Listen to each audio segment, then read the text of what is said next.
How's it going, producer? Thales here, and I don't know about you, but when I first started producing music years ago, I always felt like there wasn't enough impact when my songs transitioned from verse to chorus or from bridge to chorus. There was always something missing, like it wasn't even the chorus yet. The energy levels were still the same after transitioning. Because when you listen to a pop song on the radio, like a Katy Perry song, for example, and the chorus hits, it hits hard. You know that's the chorus. It's an energy climax for sure. Of course, as producers and even songwriters, we have to purposely create tension beforehand, then release it in the chorus, sort of like a cliffhanger. But it was only when I learned about the importance of contrast in producing my songs that I figured out how to recreate that effect. Simply put, there's gotta be enough contrast in each element of the song in order for the chorus to stand out.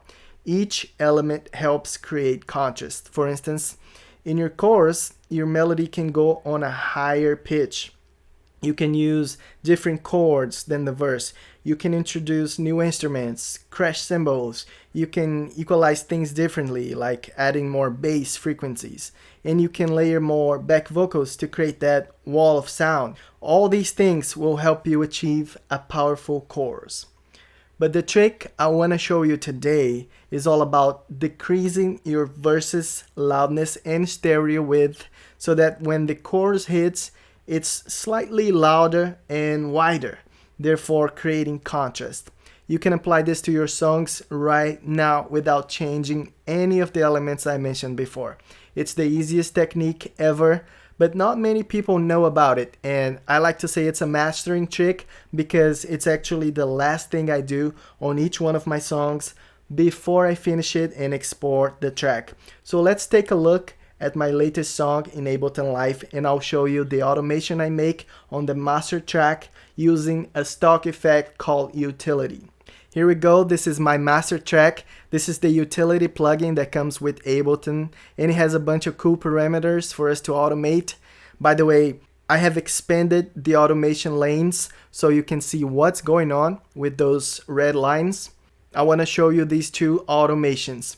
The first one is stereo width, and the second automation is the gain.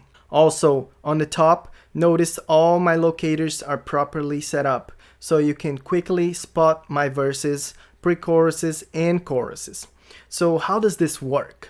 Instead of trying to increase the loudness of the chorus and widening the stereo image, which could cause overcompression or out of phase problems, we're gonna work backwards by decreasing the size of the stereo image and the loudness during the verse and pre-choruses while keeping the choruses unaffected. Both automations begin here, along with my track in the intro. The size of the stereo image slowly goes from 100% until 70% during the first verse and pre-chorus until right before the chorus. Now, because it's getting narrow over time so slowly, it's almost unnoticeable. The listener probably cannot tell the track is getting narrower. But then suddenly, when they get to the chorus, it quickly goes back to 100% stereo width, and since it's such a fast increase, it can now be felt, which brings that impact feeling, the contrast we wanted. That way, the chorus feels enormous in comparison to the section before.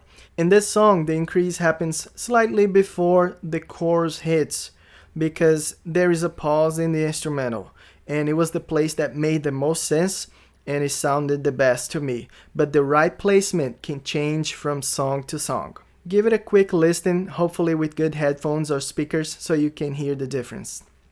I thought that we were lovers, but you were playing a game. I knew it would be over as soon as you asked me his name. You said we'd be together until the end. You promised and we could have been smashing grapes in France or dancing in Berlin. I just can't help but wonder where we could have been.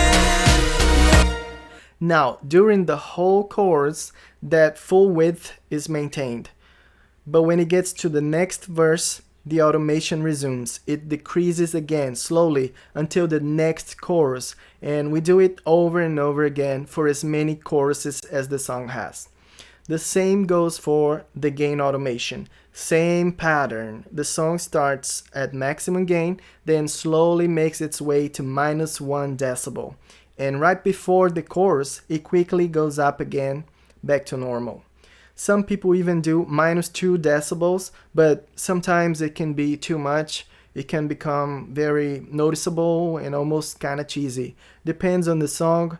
It's up to you to listen and make the call. So, stereo width and loudness, these two things almost guarantee to take a good song and make it great by having impactful choruses.